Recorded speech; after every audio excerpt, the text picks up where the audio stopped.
Welcome to our Urban Legends podcast. I'm Dr. Gloria McDaniel Hall.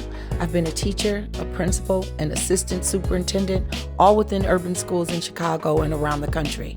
Our Urban Legends podcast is a forum for sharing ideas, strategizing together, and supporting each other as we dismantle the deficit narratives sometimes associated with urban education and discuss where and how amazing work is being done.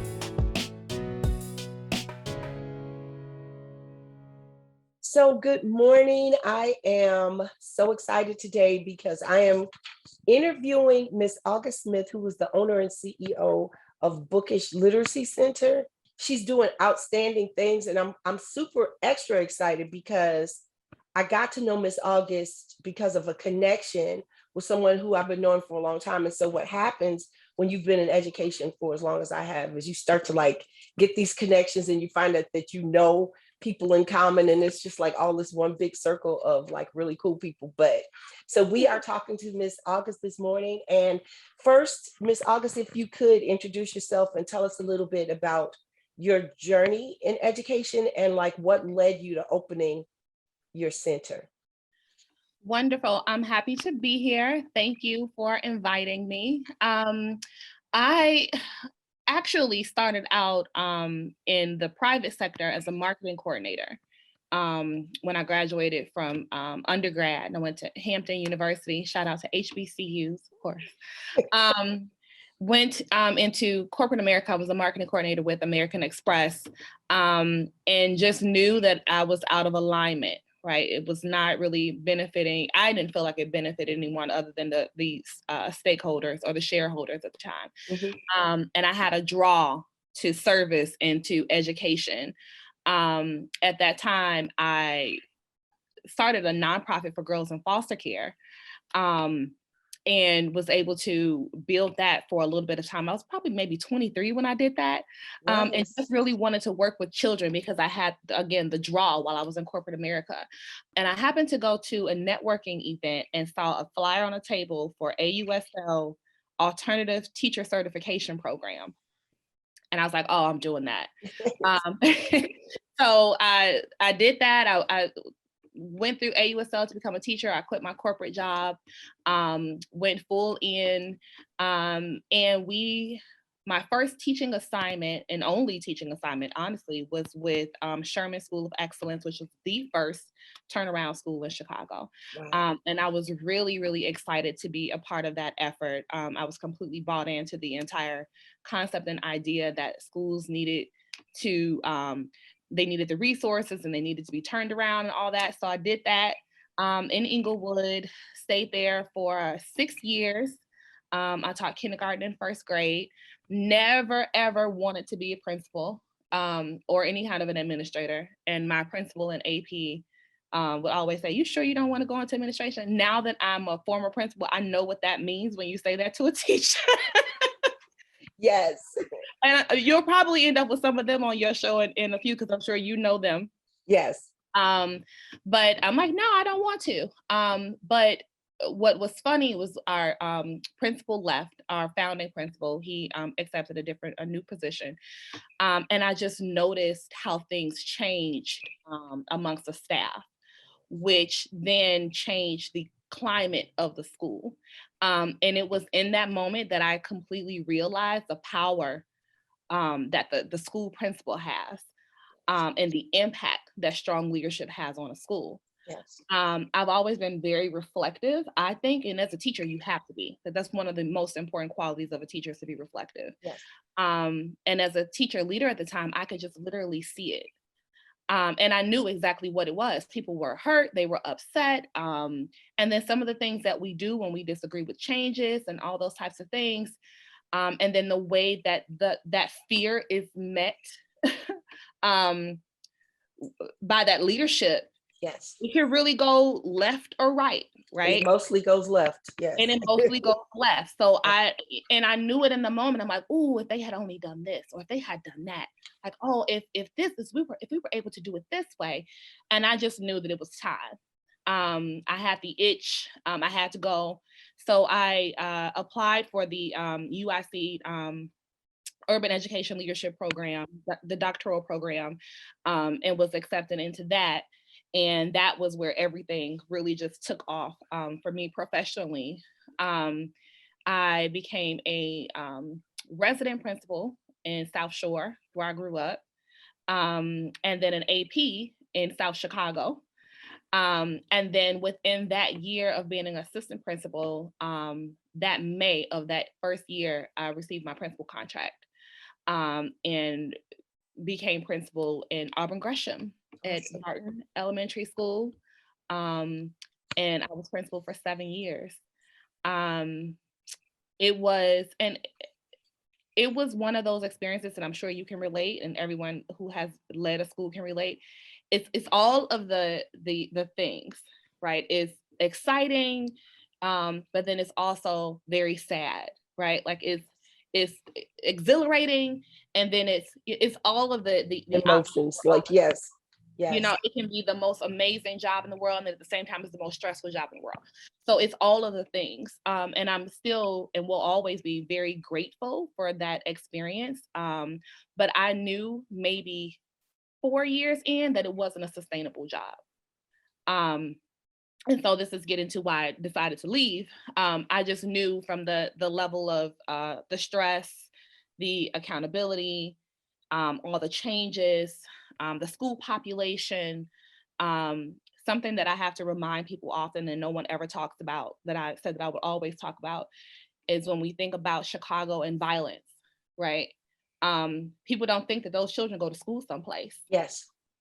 You Yes. know, so when those things happen and you lose a child, like, that's not normal. You Yes. know, and it takes a toll on you. In 2019, I lost two in a week. And that was it. I had one the year prior, and I knew that that was it. So when that was happening, I just couldn't. Right.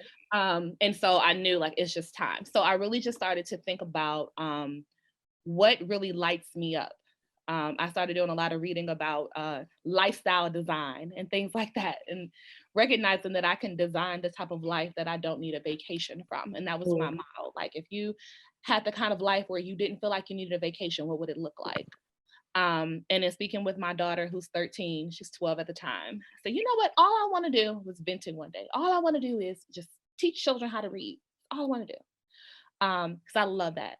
Always love literacy. That was my strong suit as a principal, literacy instruction, professional development, all that. And so that's all I want to do. And I remember during quarantine, we were taking a walk, and there was a mom outside with her preschool age, kindergarten age child, and they were writing words with chalk. Oh. And it literally just, like, I got emotional at that. I'm like, yes, Yes. yes, yes. That reminds me. It just it gives me warm fuzzies, as I would say, as a primary teacher. Mhm. And so that's where Bookish was created. I really wanted to, and it worked out because too, at that time, the pandemic was happening as well, right? And I knew that literacy rates in the United States are bad anyway. They're relatively speaking to other countries. And I knew that children were not being well served by remote learning. I Mhm. would go through and do my observations in the youngest children, that pre-K to second, third grade group. Um, we were basically just entertaining them during Oh, that yes. time. It's very difficult to teach children how to read through a computer. And it was very, very clear. And sure enough, the children that I have here, they're literally about a year to a year and a half behind grade level. Um, and the difficult part about that is children also, because they were so young going through that experience, their relationship with literature and with books, they did so much on the computer that there's no connection there either. Yes. Um, Yes. and obviously before that, because of all the emphasis on technology, even before the pandemic, I think when we laid it on extra thick during the shutdown, it just really created a situation where children were just not interested in Yes. reading. And so I knew that this would be something that would be needed in the community, and I want to be of service. It's just something that's a part of me. I have to do something that people care about. And so I found a location. It was really amazing because no one had ever rented this space ever. since they constructed it. It's been 14 years. Yep. Oh my They're goodness. like, how did you get that? I'm like, I think that it was just what they wanted. It had been built out as a preschool. Whoever was going to take it years ago, it fell through, it didn't happen. And so when I saw them in here one day and I just said, can I, are you renting? And they said, what is it? And they're like, that sounds like a school. I'm like, well, it isn't a school, it's a literacy center. And he kept saying, no, that sounds like a school. It's basically a school.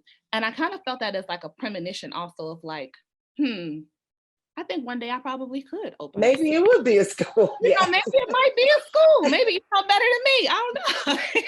Maybe I can do the math and you do the reading. Yeah. Yes. The building owner, it was just that easy.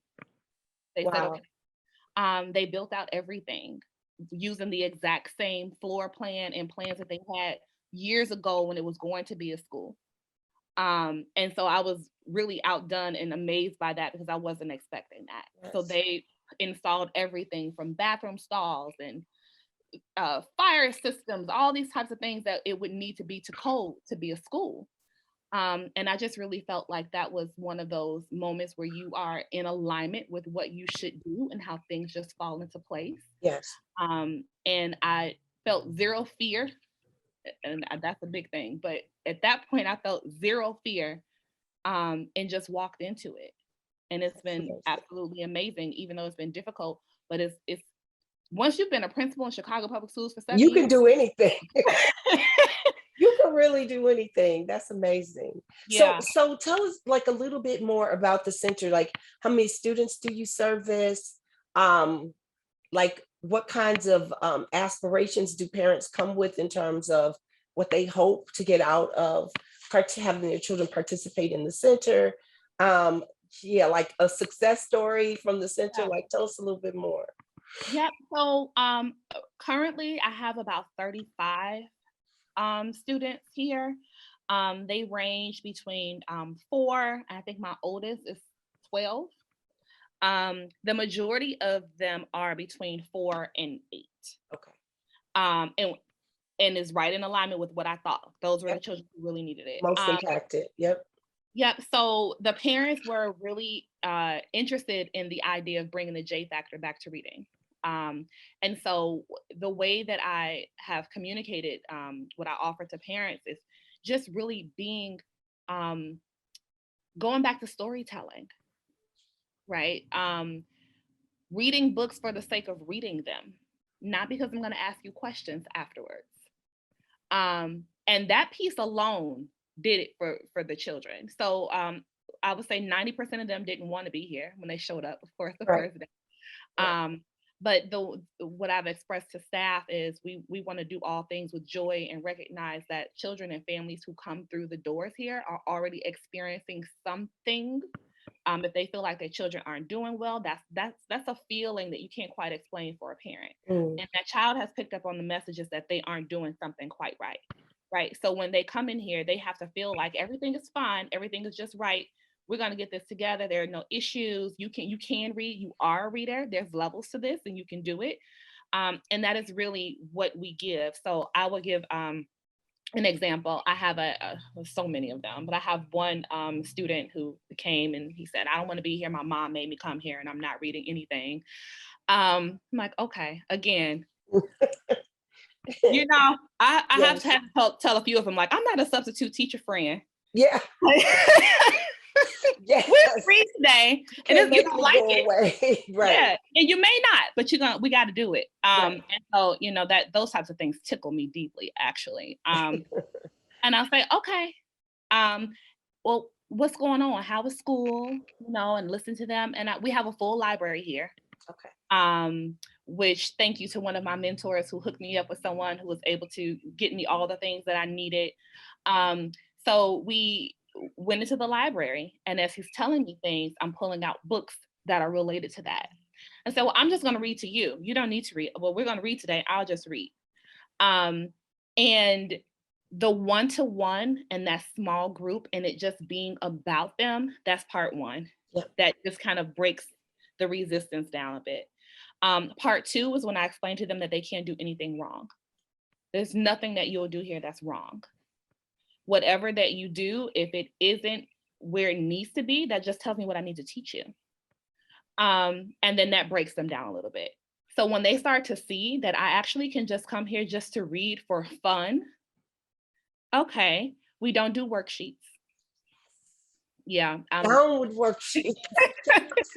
You know, they have no purpose. And you know, and most tutoring places are all about worksheets. Yes. You know, teaching a worksheet. It's a little stressful because I'm very hands-on with the way that the instruction goes. And I know that over time that it's not sustainable. I'm gonna have to pull back, right?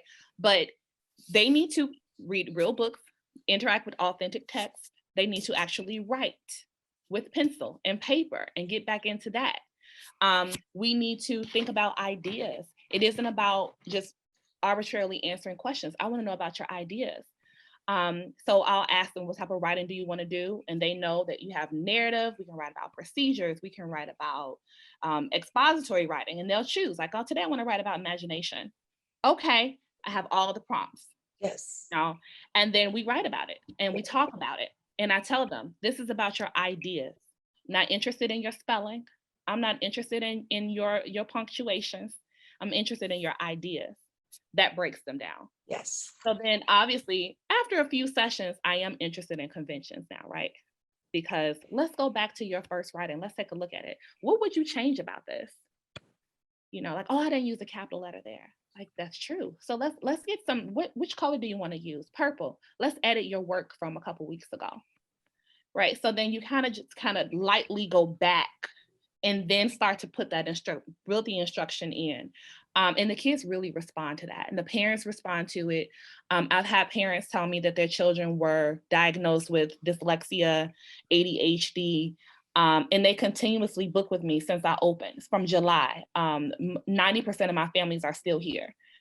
Because they say that they see the difference in their children, just in their ability to, or their interest level. Yes. First and foremost. And their ability to read has improved. And this is from the parents. Yes. And I appreciate that they actually go and write reviews too, because a lot of times people don't do that. They don't. Yeah, but I'll hear often people will call and say, I heard about you on Facebook. There was a group chat. I'm like, really? You know, every now and then I'll go and search Bookish to see where all these chats are happening. And sure enough, there are people from the community. They share the information. We have a camp. We had a winter camp that was full. It's just been a really, really great experience. It's all the wonderful, fun things about teaching. Amazing. So, okay, so what happened with the little boy? Oh, what's the end of his story? Because I want to know. The end of his story, he's still here. His issue was with fluency. He was a great reader, but was not really fluent at the level where he should be. He does much better. He follows right along with the routine. We have a great relationship. It hasn't really changed much as with the bantering kind of thing, but he enjoys that, and so do I. So we kind of do our thing. It's like, I'm only going to read one thing today. I'm like, no, friend, I think you're going to read two. He's like, okay, fine. No, friend. Yes. And that's how I often did. I call them friend, you know, so that they don't tell their parents I'm mean. Right. Yeah. So the services you provide are basically related to literacy and like read aloud. And yes. Okay. And then what is your hypothesis about, after all this experience you've had and after seeing all the success at the center, your hypothesis regarding, and you said J factor, and people who might be listening don't know that that's the joy factor. But how do you get, like me, I'm a third grader and I've just been put down from kindergarten to third grade and not really motivated by what happens in my classrooms. How do you bring that joy factor? Like, I know there's certain books that just like, nobody cannot like this book. Yeah. But like, how do you overcome the mindset when it for parents as well? Because I know that when I was principal, there were parents who we could never get to come in the building. And it wasn't because they didn't want to come or they didn't care, they didn't love their child. It was like, how much bad news can I continue to get?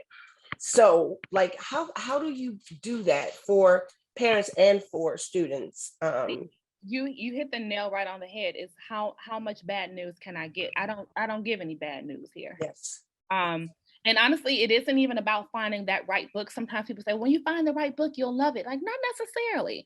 I think that it really comes to, it's a feeling. Is children pick up when they're not meeting an expectation, or if there's a concern about them, or if they're not doing something right. Yes. As nice as teachers try to be about it, they know what those groups mean. Yes. You know, they understand that, and that creates a level of their confidence is impacted by that. They don't necessarily feel smart. We deal with a lot of avoidance here. Children will try to avoid certain things, that they'll try to avoid the writing by saying, you know, they want to stay longer in the library. I know what you're doing, you know. And so a lot of it is calling a thing with them. Well, first and foremost, it's building trust. The second thing is letting them know that this isn't about right or wrong. We don't even use the words right and wrong here. And I'm very intentional about that. And I let all the tutors know, we don't say that they've done anything wrong, because it isn't wrong. Yes. You know, if you're learning to read and you mistake DR for a J, that's not wrong, right? English is tricky. And we'll tell them things like, you know, the English language is very, very tricky. Yes. You know, and it makes them feel like it's less about them and something that they're not doing well, and more about the language and more about these other things. And I think that that's what happens is we get so focused on achievement and scores and things that we're forgetting how those things land on children. Yes. And it isn't good. They're usually kind of lost in the mix of all those things. Yes. But when they're here, it's just about them. And I'll tell them that, you know, I see why you did that, and that makes a lot of sense, but I'm going to show you something else, right? Or even when resistant, I'll tell them, like, you know, I'm giving you a strategy. It's going to work. When you're ready to use it, you can use it, but I'm telling you, it's going to work. Yes. So it's the energy when speaking with them. It's no, I gotcha, because children think when they read, okay, what are the questions you're going to ask me? Because I know I don't know them. Let's just get to the point of this. That's usually their attitude. Even the young children are like, book, I can't read. I don't read. Yes. Like, but you can. And the thing that you said about worksheets is so true, because I've been in classrooms where the kids have actually, it feels like they love getting the worksheet. Because then you just leave them alone and they put anything on the worksheet. Nobody's actually checking it. And it's, the questions are such low level. I'm looking for these exact words in the text so I can just write and copy word for word. And so that kind of leads me to the next question too. So like, we've done all these things in education. We've changed the standards to Common Core standards. We've changed curricular tools to align with those. We've changed teacher evaluation processes. We've changed the assessments that we use. And we're doing all this stuff around the real issue, because I can tell we're doing it around the real issue because achievement hasn't really moved. If for people who are at home right now, who might listen to this and say, what can I do at my house?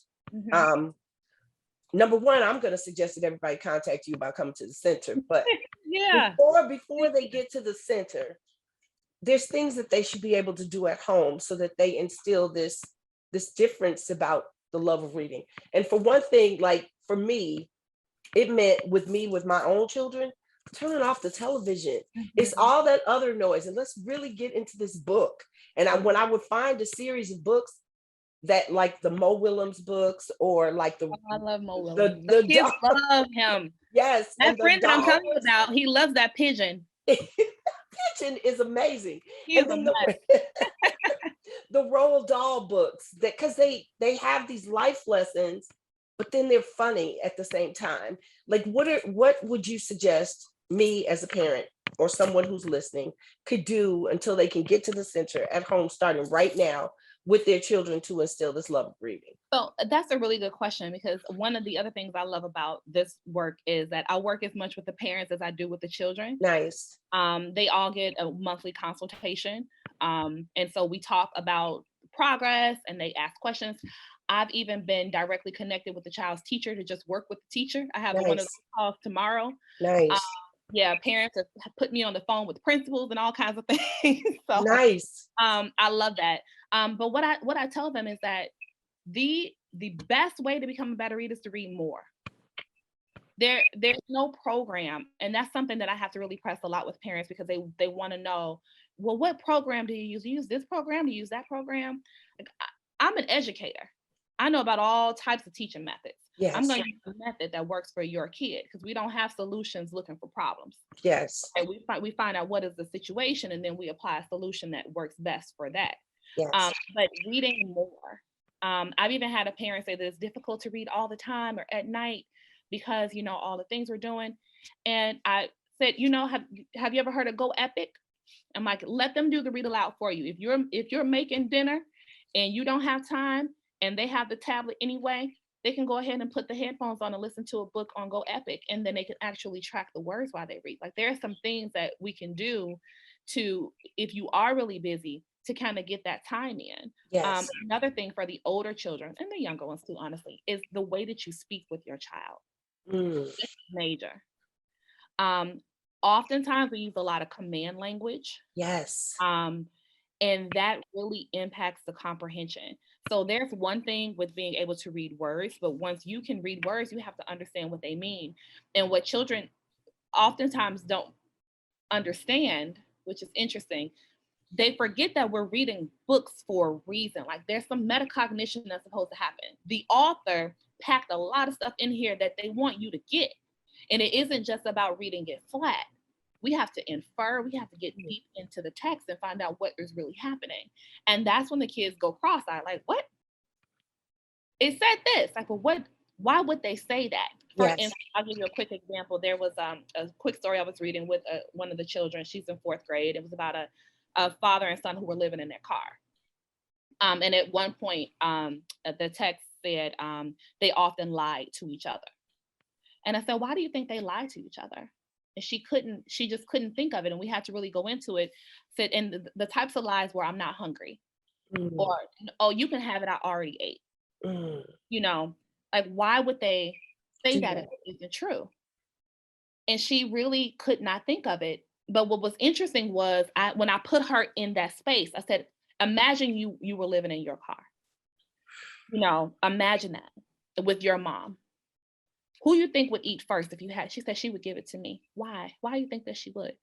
And this is what they're not automatically doing, because we've gotten them so far into reading and answering questions that we're not actually taking them deep through what exactly is happening and why. Yes. Forget about the questions. Let's just talk about it. Let's talk about how you would feel if you were in that situation. And some of it she couldn't relate to, because children are far different now, right? It's like, I've never even considered living in my car, but now you have. And that's the level of empathy and so many other things. So I tell them that you need to talk to them. When they come home and they're complaining, give them a different perspective. Ask, well, why do you think the teacher would say that? Do you think maybe it was difficult for her if this? And challenge their beliefs. Even if they're correct, still challenge it, because they need to be able to give facts. They need to be able to defend themselves. All of that helps them with their reasoning and all of that. So if you're never really talking about anything, and it's going to really impact their ability to comprehend at a high level. So I send question stems. I've even had to work on figurative language with some families. They're like, I forgot all about figurative language. I'm like, use analogies and things when you're talking with your children. If you hear one together, ask them, what do they think that means? So you made me think about the whole metacognition thing, which I think we don't do enough of when we just send kids off to read on their own.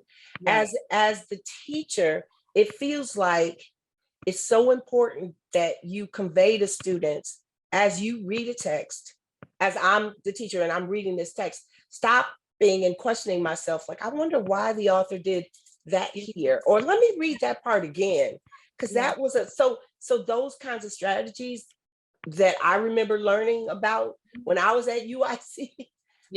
As a reading person when I was getting my bachelor's degree. Like, I don't think we use those anymore. But the other thing that you made me think about is there was a video I watched, and I can't remember the woman's name. I was trying to think of it as you were speaking, but she talked about just the difference in how we answer our children's questions. So she had an example. She was in the grocery store and there was an eggplant, and there was a parent with a child, and the child asked, "What is this?" They had never seen it. And the mom or dad, I can't remember, went on to explain, that's an eggplant. You know, it's a different color than most fruits or vegetables that we know. People use it this way. It looks kind of big, right? And they had this whole conversation. And then there was a second parent. Child asked, "What's that? Get your hands off of that. Like, you know, leave that alone. You're not supposed to be touching stuff in the store."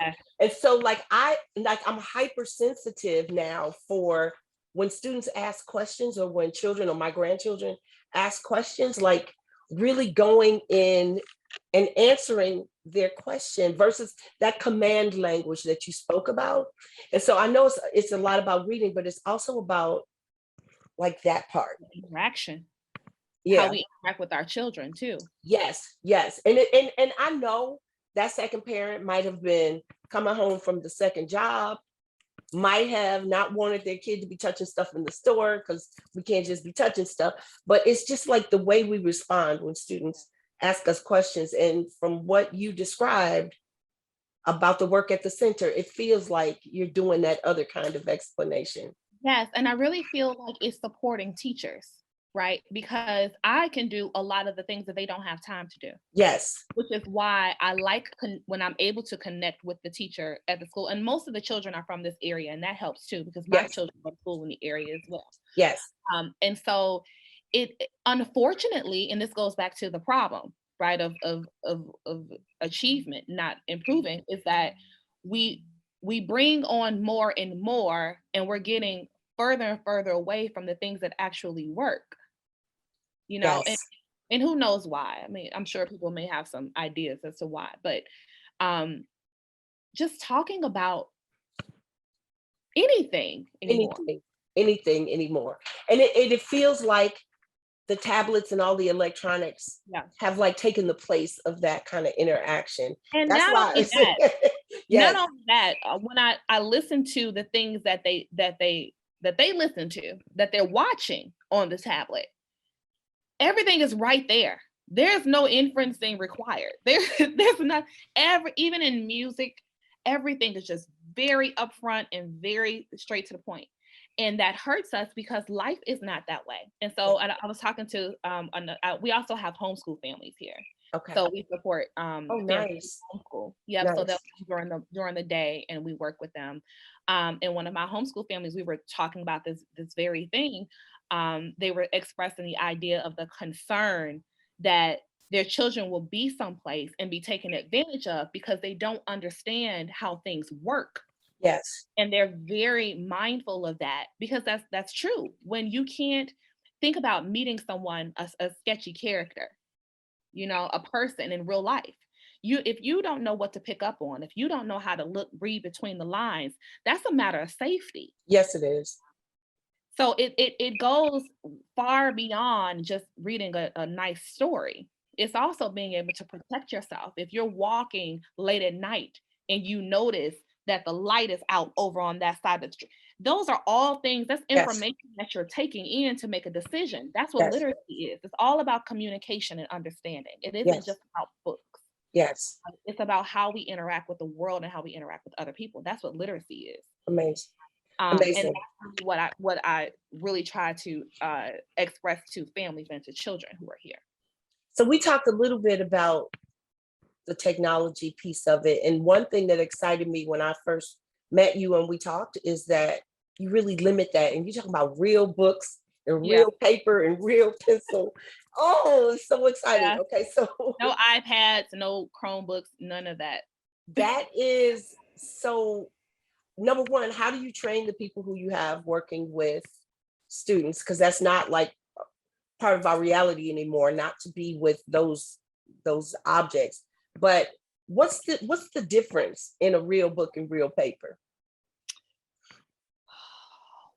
Well, one thing that is important for me is that the strategies that you can use when you have a book in hand, right? So for me, when I'm thinking of teaching and growing readers, if you can touch the book, Yes. right, and you can actually put your finger on those words, Yes. there is annotating. There are so many strategies that you can use when you have something in hand than you can on the screen. Yes. The other thing is not all children, most of them aren't screen oriented. They are now, or they may be able to watch a video game, but when you're talking about learning on a computer, that's a completely different thing. Yes. And so I want to account for all of that and just say, you've had enough. There's enough of the technology. You've Really. had enough. And a lot of children feel that. I have not had I have one girl who's 4th grade. She came in with a phone her first day.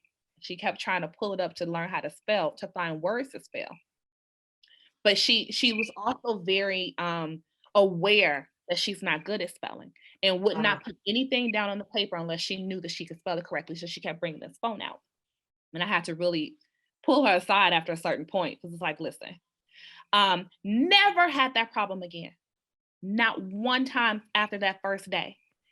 You don't need it. Yes. If I can't tell you anything else, I'm more concerned with what's going on in your mind than how you put it. I just want it on paper. I don't care how it looks. Yes. Yes. I really don't. And when they believe you, then they start taking the risk. Yes. They don't even ask about technology here. They don't even ask. That's so amazing. That's so amazing. Households are really fast though. They don't really have enough time to ask. We take them through the center. So the way that it works, they do read to self, they can read to someone or be read to. They have writing time, they have direct instruction, and we do word study. So they do a little bit of everything during that hour. And then there's a snack in there too, because a lot of them are coming from school and they're hungry. Yes. So they don't really have enough time to request other things. And they like reading books. They, believe it or not, it's really odd. It was a lot easier than I thought it would. That is so cool. So how do parents get in touch with you? How do they get in touch with you? What's the process for intake into the center? So we actually, on our website, livebookish.com, parents can book classes directly on our website. You can also book a free consultation, which a lot of parents do take advantage of that. And during that time, we just talk about your child, your expectations, any concerns. And I get an understanding of what the parent has seen that gives them an idea that there may be some challenges there. Okay. Beginning that relationship. Some parents just book straight through the website. I've had a couple of kids who just book straight there and they're here. That's awesome. Yeah, and that's awesome. But for private tutoring, you do have to have a consultation because that's a little bit different than the small group. We also have Saturday classes that are grouped by age, and that was really created so that children can repair some of that loss from the school closure. So we're also going to have some executive functioning classes because my co-parents in the area are like, these middle school children. Like, I agree. Those are my favorites. They're my favorite too. So go into our website at livebookish.com. We're also Live Bookish on Facebook and on Instagram as well. Cool, thank you. So thank you so much. So to wrap this up, every time I meet someone, I kind of get an impression based on their energy and think of, we call it an OG, like somebody from the past or somebody now who's an OG, but you made me think of Aretha Franklin and her whole entry into entertainment. And one of her quotes is, be your own artist and always be confident in what you're doing. If you're not going to be confident, you might as well not be doing it. It reminded me of you. What are your reflections on that quote? I think confidence is one of those things. I think whenever you're doing something that's very challenging, like school leadership, right? Confidence you can take a few hits, right? Because you know a lot about what works, and sometimes it doesn't work. Yes. Right. And if you're in it long enough, you learn a lot more about what you don't know. And so sometimes that can have you question your confidence. But I think that it is very important to bet on you, right? And so I just made a commitment that I wasn't going to go against self ever, right? So that means that I have to show up.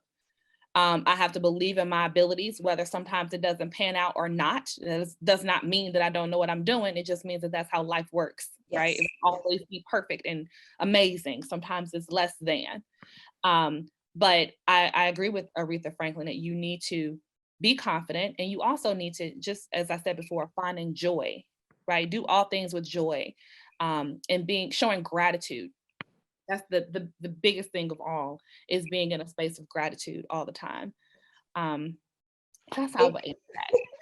Thank you so much. Thank you so much, Dr. August Smith. Ooh, people say that, but no, I didn't finish. But you're gonna get this. You're gonna get this. But thank you. You're a doctor in your own right, because I am. Everything that you. I have 3 classes to go, so maybe I'll go back and finish it. Come on, let's get this done.